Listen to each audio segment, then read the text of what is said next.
రాష్ట్ర పక్షములో శత్రుల నగరములు కోటలను కూల్చివేయినట్టు యువకులకు రాజనీతి శాస్త్రజ్ఞులు పండితులు మరియు దూరదర్శులకు అపరిమిత పరాక్రమశాలురు. వీడెవరో కాదు, మీరే.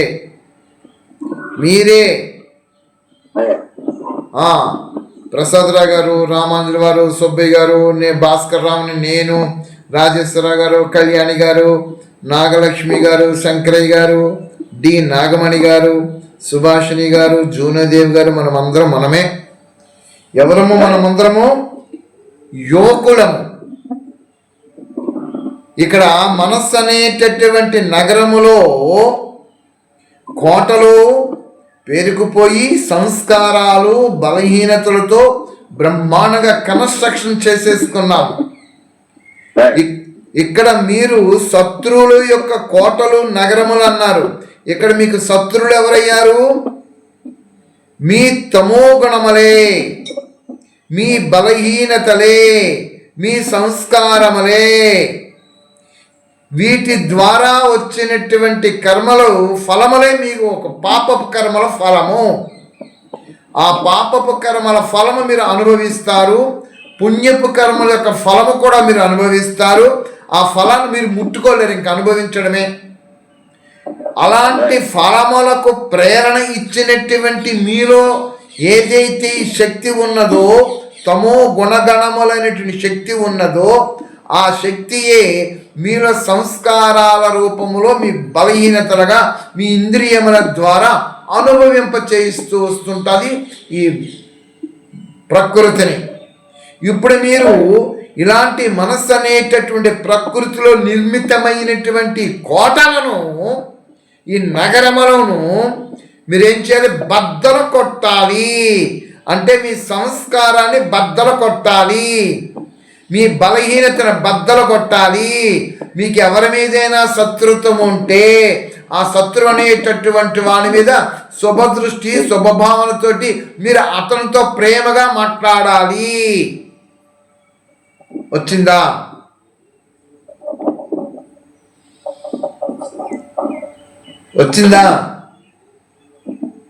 మీ బలహీనత ఏదైతే ఉన్నదో ఆ బలహీనతను తీసివేసి ఆ బలహీనత స్థానములో పుష్టికరమైనటువంటి ప్రేమని, పుష్టికరమైనటువంటి శాంతిని అక్కడ పెట్టాలి. ఆ బలహీనతను తీసివేయాలి. ఈ బలహీనత ఎలా వస్తుంది? ఇంద్రియముల ద్వారా ఆత్మ అనుభవం చేసుకుంటుంది. ఇంద్రియ సుఖముల ద్వారా ఆత్మ ఆ సుఖాన్ని అనుభవం చేస్తుంది. 5 సెన్సెస్ ఉంటాయి మనకి: దృశ్యానందము, శ్రవణానందము, వాచానందము, రుచి ఆనందము, స్పర్శ ఆనందము. ఇవన్నీ అనుభవం చేస్తుంటుంటాము ప్రకృతి నుంచి లేదా ఇతరుల నుంచి. అలా ఇతరుల నుంచి కానీ ప్రకృతి నుంచి కానీ మీ ఇంద్రియముల ద్వారా ఆత్మ పొందే సుఖము ఏదైతే ఉందో దానికి ఆత్మ బానిస అయిపోయి బలహీనపడిపోతుంది ఇంద్రియాల ద్వారా అది అనుభవం చేసుకోవడానికి.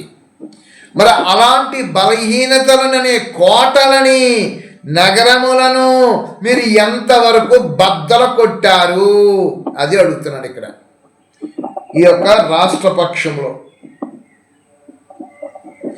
సూర్యుని పక్షంలోనికి వెళ్ళి చూస్తే సూర్యుడు ఏ విధంగా ఈ భూగోళం అంతా తన కుటుంబ వ్యవస్థ, సూర్య కుటుంబంలో తన అధిపతి అయి ఉన్నాడు. ఎవరు? శ్రీరామూర్తి గారు, మీరు మైక్ ఆన్ చేయండి, డిస్టర్బ్ అవుతుంది.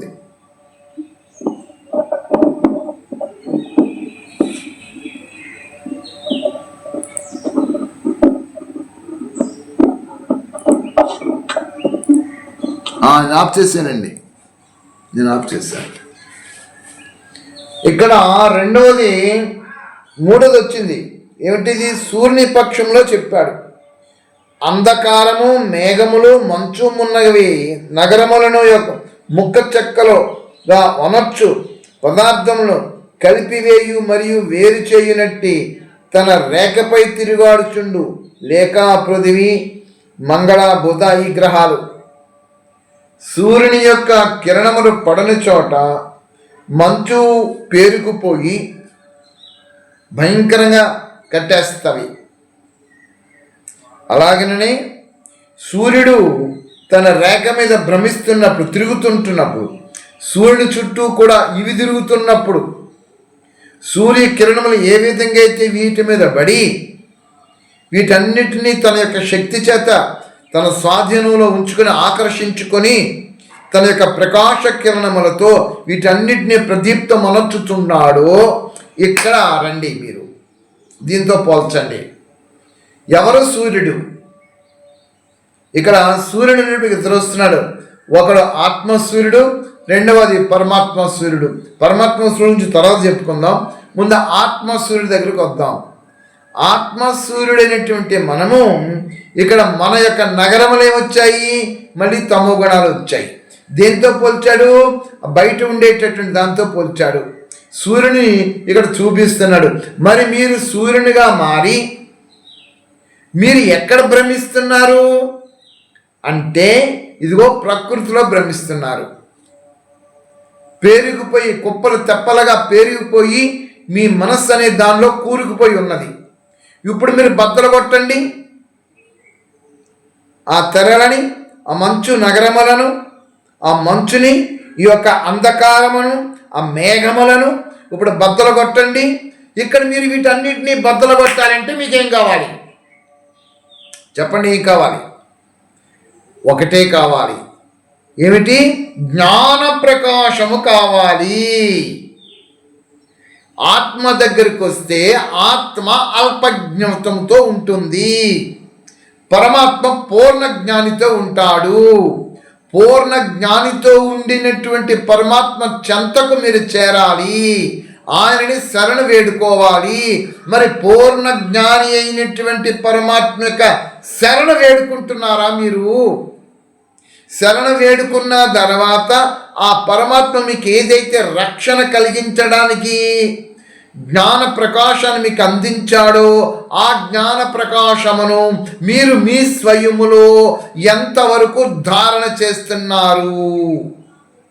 ఆ విధంగా జ్ఞాన ప్రకాశముతో పరమాత్మ జ్ఞానమును మీరు ఆర్జన చేసుకొని, మీరు ఆర్జన చేసిన జ్ఞానమును మీరు అమలపరుస్తూ వస్తూ ఉంటే ఏమిటి ఫలితాలు మీకు వస్తాయి అంటే, ఇక్కడ మళ్ళీ రెండింటిని చూపించాలి మీకు.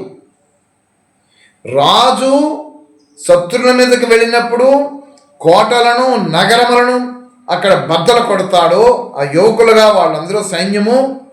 అలాగే ఉదయించినప్పుడు సూర్య కిరణముల ద్వారా అంధకారము, మేఘములు, మంచులు దూరమైపోతాయో, నశించిపోతాయో, అలాగనే పరమాత్మ అనేటటువంటి సూర్యుని దగ్గరికి ఆత్మనే సూర్యుడు శరణ వేడుకుని చేరిన తర్వాత పరమాత్మ యొక్క దివ్యమైనటువంటి జ్ఞాన ప్రకాశము ఆత్మ స్వీకరించి ఆ జ్ఞాన ప్రకాశము ద్వారా తన మనసులో పేరుకొని పోయి ఉండినటువంటి తమో గుణగణముల అనే నగరములను లేదా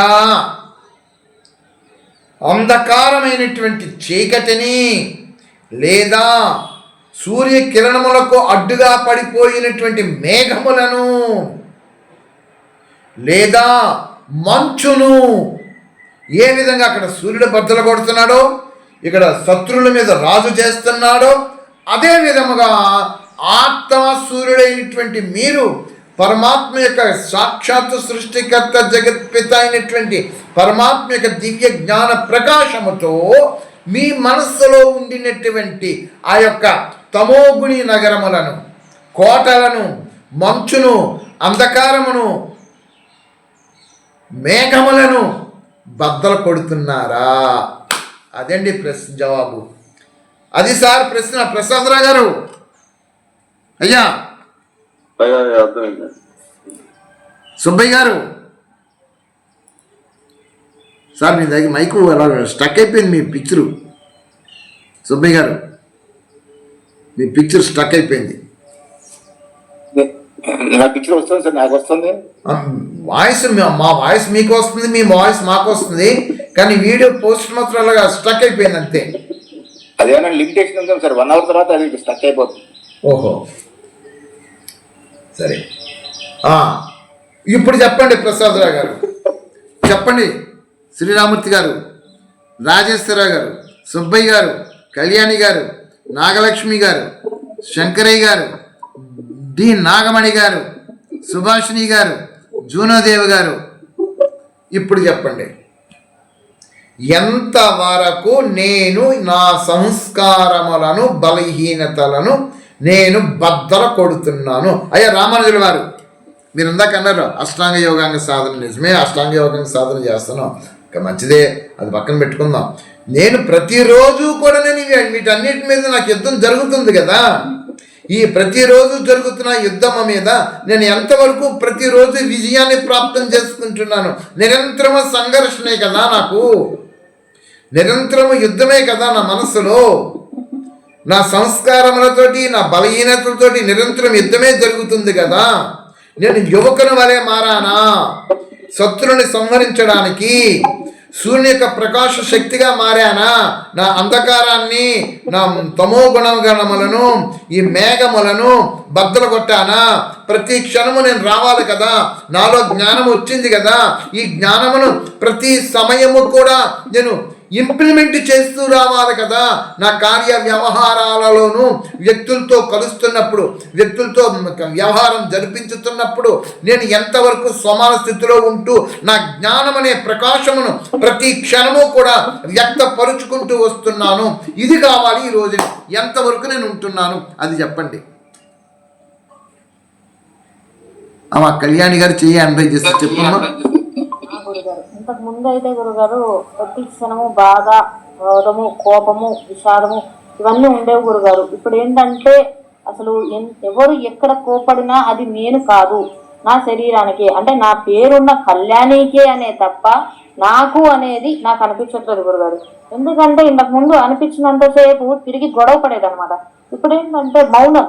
ఏంటంటే ఎంత అవసరం ఉన్న చోటే మాట్లాడాలి, అనవసరం ఉన్న చోట మనం మాట్లాడకూడదు. అంటే వాళ్ళు 1కి 4 సార్లు మనం పిలిస్తేనే పలకాలన్నమాట. ఎందుకంటే మనము పిలవకుండా వెళ్ళి మనం స్వేచ్ఛగా వెళ్ళి చేసామనుకోండి, వాళ్ళకి ఏంటంటే ఒక చులకన భావం అన్నమాట. ఏదైనా సరే చేస్తుందిలే అని చులకన భావం. తర్వాత వారు తిట్టినప్పుడు కూడా మనం ఏంటంటే మనది కాదు, మనమే అనేది కాదు, అది అనేది నేను ఇప్పటి వరకు తెలుసుకున్నాను గురుగారు. ఇప్పుడు మునపటంత కోపము లేదు, మునపటంత అరుపు లేదు. ఎంత ప్రశాంతత అంటే నేను ఎండలో కూర్చున్నా సరే నా మొహానికి చల్లటి గాలి, ప్రశాంతత చాలా వరకు నేర్చుకున్నాను గురుగారు ఈ మధ్య కాలంలో. అది చాలా బాగుంది, మంచి పరివర్తన వచ్చింది, చాలా సంతోషం. చాలా పరివర్తన వచ్చింది గురుగారు నాలో, నాకే తెలుస్తుంది. నేను యజ్ఞం మొదలు పెట్టిన దగ్గర నుంచి ఈ రోజు వరకు నేను ఒక 4 నెలలుగా చేస్తున్నాను గురుగారు యజ్ఞము. ఆ 4 నెలల్లో నేను నేర్చుకుంది ఏంటంటే ప్రతి దానికి ఒక విషయం ఉంది, దానికి మన అవగాహన అనేది తెలుసుకుని దానికి అనుకూలంగా నడుస్తుంది అనమాట. ఇప్పుడు గొడవ జరిగింది అనుకోండి గురుగారు, అక్కడ మన మాట అవసరమా అవసరం లేదా, వాళ్ళు అడిగితే మాట్లాడాలి, లేదంటే లేదు. మనం ఎంత మౌనం ఉంటే అంత మంచిది అన్న విషయం కూడా నేను చాలా బాగా తెలుసుకున్నాను. ఇంతకుముందు ఏంటంటే వాళ్ళు అడగకుండానే వెళ్ళి దూరిపోయి వాళ్ళు ఇరుక్కుని దాంట్లో గొడవలు పడి తిరగబడి అనవసరంగా ఆవేశాలు తెచ్చుకుని మన ఇంటి వాళ్ళతో గొడవలు తిట్టించుకుని ఇవన్నీ చేసేదాన్ని. నియంత్రణ రావాలి, నియంత్రణ రావాలి. సత్యనారాయణ గారు చెప్పండి, జాయిన్ అయ్యారా? ఓకే. నియంత్రణ రావాలి, స్వయం పైన ఆత్మ పైన ఆత్మకే నియంత్రణ రావాలి. ఆత్మ పైన ఆత్మకే నియంత్రణ రావాలి. దేని మీద రావాలి? ఆత్మ పైన ఆత్మకు నియంత్రణ రావాలంటే అర్థం ఏమిటంటే ఆత్మకు అతి సన్నిహితమైనటువంటి మనస్సు ఏదైతే ఉందో ఆ మనస్సులో ఉండినటువంటి సంస్కారాలు, బలహీనతలు అవి ప్రకోపిస్తున్నప్పుడు వాటిని తన స్వాధీనతలోనికి, ఆత్మలో ఉండే బలహీనతలను వ్యక్తపరచకుండా మనస్సును స్వాధీనపరిచేసుకోవాలి.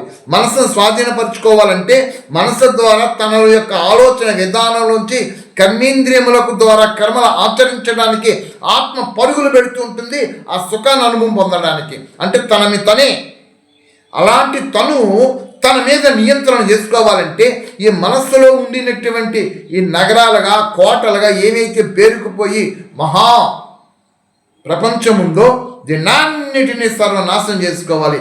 దానికి ఒక్కటే శరణు, ఈశ్వరార్పణ. బాగుంది. సరే, ఇప్పుడు ఈ యొక్క పాఠం ద్వారా మనకు అర్థమైంది ఏమిటంటే, పరమాత్మ పక్షములో అనంత జ్ఞాన స్వరూపుడు, ప్రకాశ స్వరూపుడైన ఆ యొక్క ప్రకాశము ద్వారా ఈ మనస్సు అనే నగరములో ఆత్మకు శత్రువులుగా నగరములు, కోటలు ఏదైతే జయిస్తాడో రాజు, అప్పుడు ఈ కోటలో అనేటటువంటి సంస్కారాలు, బలహీనతలు వీటన్నిటినీ నాశనం చేసేసుకోవాలి. ఇది రాష్ట్రపక్షంలో.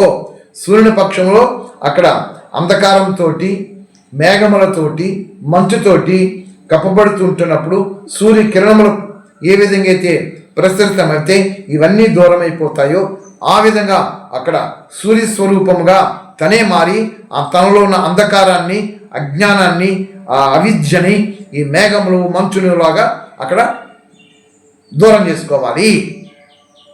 పరమాత్మ పక్షం దగ్గరికి వస్తే పరమాత్మ అనంత జ్ఞాన స్వరూపుడయి తన యొక్క జ్ఞానమును ఆత్మ స్వీకరించి తనలో పేరుకుపోయినటువంటి తమో గుణగణములనేటటువంటి అంధకారములను ఆ యొక్క జ్ఞాన ప్రకాశంతో తనే వాటిని దూరం చేసుకోవాలి. అప్పుడు ఆత్మ ఏదైతే లక్ష్యమున్నదో, ఏదైతే గమ్యమున్నదో ఆ యొక్క మోక్ష ప్రాప్తికి మెల్లమెల్లగా అడుగులు వేసుకుంటూ వెళ్ళిపోతుంది.